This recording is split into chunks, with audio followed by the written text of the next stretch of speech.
Ngayong araw nga ay nag-canvas na kami ng mga materials na gagamitin namin sa ipapagawa naming bahay. Nag-print na nga din si Willie ng list of materials na kailangan naming bilhin para nga hindi rin kami mahirapan. At para madali nga rin maikumpara yung mga presyo na matatanungan naming hardware. Dito nga din kami unang nagtanong ng mga bakal na kailangan namin. Nakapagtanong na nga din kami sa iba ng presyo ng mga bakal at medyo mas mataas nga lang dito ng 10 piso. Kaya nga lang ay syempre kailangan ang gagamitin nating bakal ay quality. Lalo na ito yung gagamitin nating pundasyon ng bahay. Kaya lahat ng bakal ay dito na rin namin in-order. Binigyan na nga din si Willie ng quotation ng mga kailangan naming orderin. Kaya pala ang tagal niyang tinititigan yung papel inabot na pala to ng 400,000. Kalahati nga muna in-order namin dahil nga baka sobrang dami at wala na rin mapaglagyan. After nga namin magbayad nagtanong na din kami sa mga nadadaanan naming hardware. Para nga din alam namin kung saan kami mas makamura sa ibang materyales. Pati nga itong cement mixer nag-canvas na din kami dahil nga plano din namin bumili neto. Mas mapapabilis nga daw kasi yung trabaho nila kung meron nga nito. Dumaan na nga din kami dito sa HOA para nga kunin din yung mga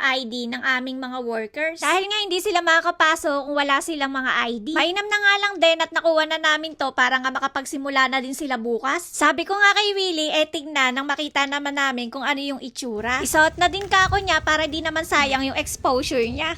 After nga namin dyan, naisipan namin dumaan dito sa lupa na tatayuan namin ng bahay. Hindi ko nga din alam kung ano bang nakain namin dalawa at pumunta pa kami dito sa may damuhan. Tinanong niya nga din kasi ako kung gusto ko daw ba makita yung muhon kaya tinuturo niya sa akin kung nasan yung muhon. Dahil ngayon lang beses din ako nagtatanong sa kanya kung ano ba yung lapad ng lupa at kung gaano kalaki ba yung lupa. O siguro excited din siya kaya hindi rin kami mapakaling dalawa. Napasukatan na nga din namin to sa Gio kaya may mga marka na din na pula. Palatandaan nga na yan nga yung muhon namin. Noong October nga lang to last year namin nabili at finally matatayuan na namin ng bahay ngayon. Na finally magbubunga na din lahat ng pinaghirapan namin. At eto na nga din yung huling beses namin na makikita siya na puro damuhan lang. Dahil nga bukas magsisimula na sila sa paggawa ng ating bahay. Madami din kaming pagsubok na dinanas na hindi nakikita ng iba. Madami nga din kaming hirap na pinagdaanan bago din namin to nakuha. Kaya piliin natin palagi maging masaya sa achievement ng iba. Dahil sabi nga nila, ang buhay ay weather lang. Kumbaga, aayon din sa atin ng panahon.